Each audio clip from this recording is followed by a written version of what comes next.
Okay, I'm going to talk about the Anti-Semitism Awareness Act and the way that it infringes on the First Amendment. And then I'm going to talk more broadly about how it is that it came to be that we have elected officials into the House of Representatives who are not upholding their oath to protect the Constitution. So they're not protecting the First Amendment. They are voting for this Anti-Semitism Awareness Act that infringes on our First Amendment rights. Now, to for context, I think 70 Democrats and 20 Republicans voted against this act. So that means it's a large majority. Okay, I think there's 438 people in the House of Representatives. That means a large majority voted to pass this Anti-Semitism Awareness Act. Now, what does the Anti-Semitism Awareness Act do? It basically tries to ban anti-Semitic speech. Now, here's the thing about the First Amendment. I'm gonna make some statements, and keep in mind, I don't agree with these statements, but I'm going to provide some examples of statements that infringe on the First Amendment and others that don't infringe on the First Amendment. So, if I were to say that Israel is a fake country, or that Israel has no right to exist, these could be interpreted as anti-Semitic speech, anti-Semitic statements, but they do not go to the extent that they're allowed under the First Amendment. Okay, we can say that Israel is not a real country. We can make some anti-Semitic statements. What we cannot do is we cannot threaten the state of Israel directly. We can say that we wish the state of Israel would be abolished. We cannot directly make statements as to how it should be abolished. We can't make threats, right? We can't say, I'm going to kill Jews. That's a threat, right? We cannot say that. Now, again, this is a statement. I'm not threatening Jews here. Keep that in mind, okay? Just providing examples of what is protected under the First Amendment and what is not. We can't. There are anti-Semitic statements we can make that are protected under the First Amendment, up and until we make threats directly on Jews. Okay, so let's zoom out from that, okay, and talk more broadly about why the First Amendment exists. What the First Amendment does is it protects the right to free speech. Okay, what is free speech? Well, free speech is how we communicate with each other. Most of our communication occurs by sharing words, using language to share thoughts and ideas, right? And other than that, the only other way of communicating with each other is kind of body language, okay? So we either share words by speaking directly or by writing things down, perhaps. And beyond that, it's pretty much body language. Those are the two ways that we communicate with other humans. So we know that body language has its limits, right? We can't necessarily read. It's because we don't have telepathic abilities. We can't read other people's minds, and we can't necessarily communicate the same intellect that we can with words. So when we talk, again, that represents communication. It represents the free flow of thoughts and ideas. When we infringe on the free flow of thoughts and ideas, what that enables is it enables the people who are infringing on those thoughts and ideas. It enables the people who are infringing on speech to control the information we share, right? So if you are banning anti-Semitic speech, well, then you are, in effect, you're banning the ability to criticize, perhaps crimes that Jews may be committing, that Israel may be committing, right? This creates a bit of a power imbalance, doesn't it? It enables the Jewish state to perhaps do whatever they want without being challenged by other people speaking against them. This is a very bad thing. We don't want to give any group of people that power. We don't want to give anyone the power to control the narrative, to control the information that is shared between humans that way. Okay, that's going to create tensions, and that's how Nazi Germany rose in the first place. Hitler, well, he seemed like a good leader for a few years, and then he basically flipped and decided he wanted to kill all Jews. That's and the reason, and what he did along with that was ban any people who dissented. Right? He killed people who went against his narrative. This is what the end result of banning anti-Semitic speech is going to be. you're going to basically justify the Israel state to do anything they can without being challenged, and it's ultimately going to lead to a challenge. Again, Hitler banned anyone speaking against him, killed anyone who spoke out against him, and then the challenge was the entire world rising up against Hitler to stop the Holocaust, right? This is what's going to happen if you try to ban anti-Semitic speech. You're going to get the entire world that rises up against the crimes that Israel is committing in Gaza, right? Now, I've talked about the Israel-Gaza conflict a lot, but the point is that the innocent civilians in Israel they're not the same as IDF and Netanyahu, and the innocent civilians in Gaza are not the same as Hamas. There are 4 different distinct groups here, and you can't blame the innocent civilians in Israel or Gaza for the crimes that their representatives, the militant groups, commit. So back to why this came to be, though. Why is it that Congress is voting to infringe on the First Amendment? What happened? Where did it all go wrong? This is where I'm going to introduce the concept of technology, the concept of technological advancement. So, and how technology relates to the way we communicate. So right now I'm speaking to you on a camera. You're listening to me on a screen, or maybe you're just listening to me through headphones or something. This is one-way communication by and large, right? You're not talking back to me. You might be debating me in your head, but you're not challenging the things I'm saying. This creates it's one-way communication. This is not how humans are meant to interact with each other. So what this technology has done, starting with radio and television, and even before that, we could go back to the printing press. When someone creates a printing press, effectively what that does is it enables the writer who's writing for that printing press to control the narrative, because again, the readers of what that printing press is printing, they're not able to challenge the writer in a direct manner in the way that you are in a conversation. So that's the first example, perhaps, of this breakdown of two-way communication. Two-way communication is the foundation of the First Amendment. It's a foundation of free flow of thoughts and ideas. You can't share ideas and challenge ideas if there's no two-way communication. And beyond two-way, it can go to 3, 4, 5, 20-way communication. That'd be a little tough to have 20 people talking in one conversation at once, but this is what happens on a small scale. People communicate with each other and challenge thoughts and ideas.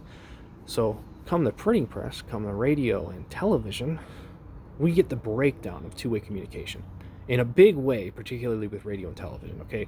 So, people may have controlled narratives with the printing press in the past, but not to the extent that they could with radio and television. So radio and television are invented.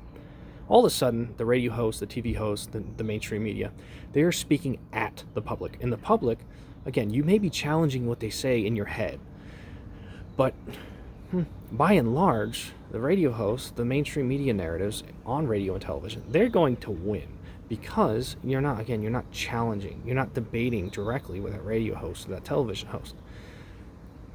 This is effectively what this does, is it increases the magnitude to which people are listening and being told what to think and how and what to believe, rather than perhaps how to think. This is a big problem, okay? This is what we call brainwashing. If we were to define brainwashing, it is being told it is being told what to think and what to believe, as opposed to taking in information and coming to your own conclusions. What I'm doing right now with you, again, is kind of brainwashing you to some extent. Now, I hope in your head you're challenging what I'm saying in a meaningful way. And if you leave a comment, I will hopefully respond to you. The point here is that communication took away, or rather technology, radio and television in particular, took away the two-way communication. But, again, you can comment on this video, and I'll probably respond. And when you do that, what you're doing is you're kind of replacing the two-way communication.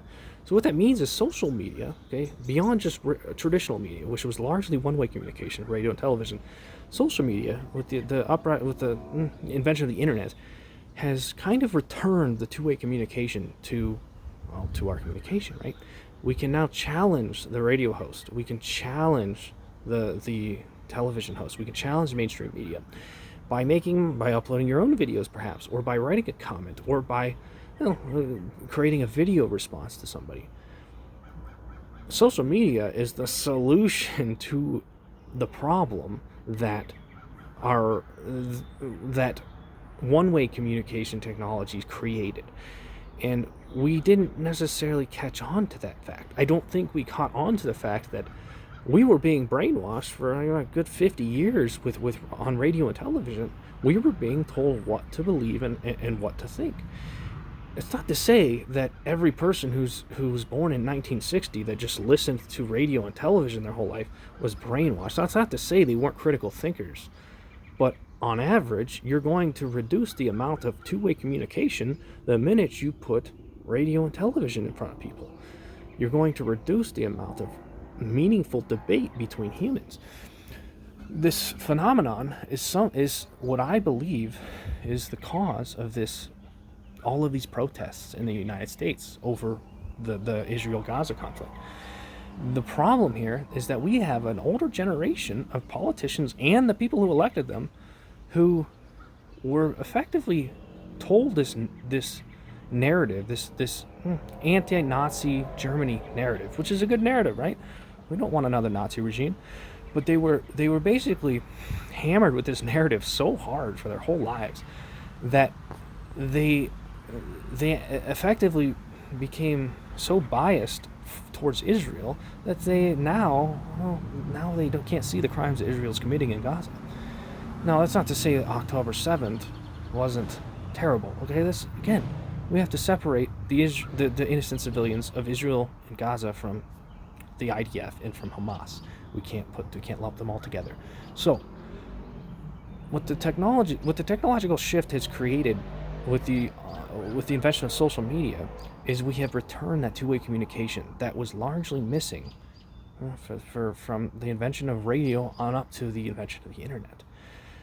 A lot of people think social media is bad. A lot of people think it's very divisive. Now, it is true. There's a lot of divisiveness in social media. It's not to say that social media is perfect, but it is an improvement, and it is improving. Twitter, Elon Musk buys Twitter, X, and he diminishes much of the censorship and enables people to have tough conversations. He enables people to talk with the people they disagree with. Now, initially, this might seem like it's going to create a bunch of chaos, and it probably will.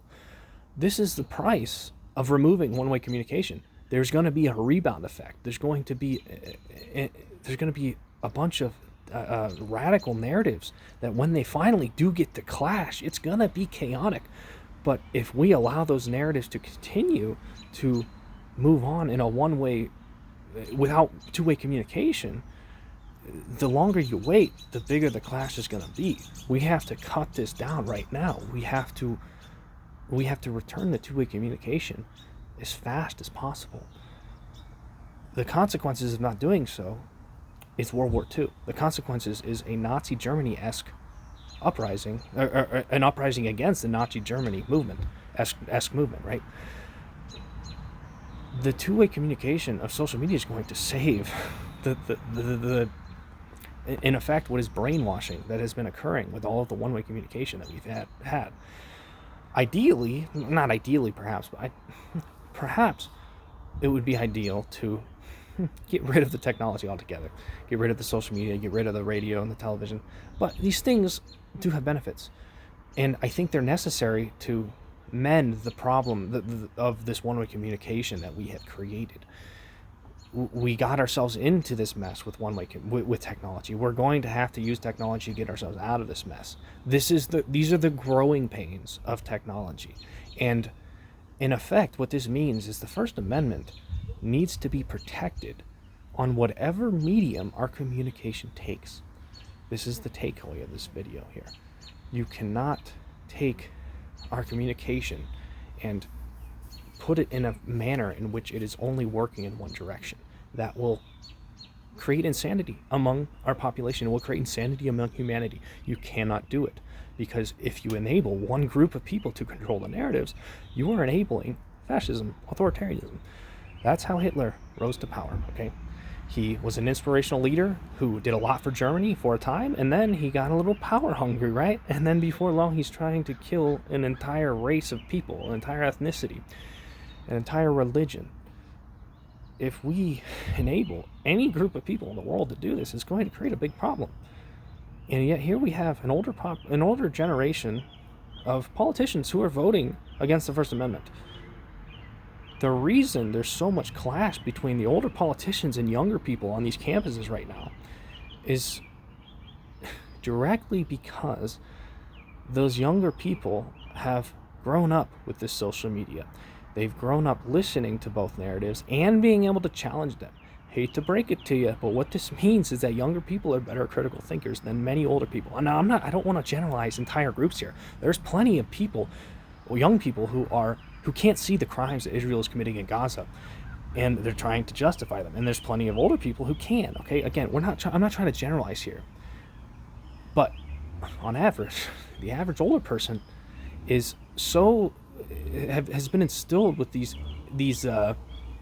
pro-Israel narratives for so long, and they've challenged them so little because of that lack of two-way communication in the media they've watched, that they can't see that Israel has become the perpetrator that Nazi Germany once was. This is how victim-perpetrator complexes work.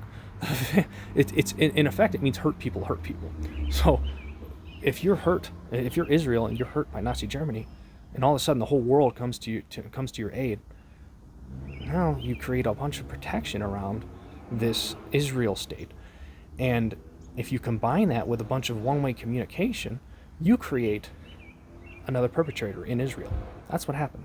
Now, again, it's not to say that you can whitewash October 7th. That's not the point here. Again, you can't lump Hamas in with innocent civilians in Gaza. It's not fair.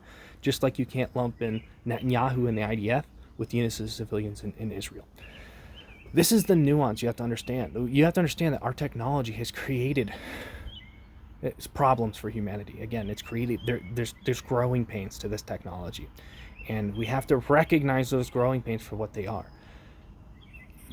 Again, as we advance, as I said earlier, the main point of this video you have to understand is that we have to protect the free flow of thoughts and ideas in no matter what form our communication takes, whether it's speech, whether it's two people talking to each other, whether it's two people writing to each other on the internet, whether it's two people arguing on a podcast. You have to protect the right to free communication, no matter what our form of communication takes. Thanks for watching.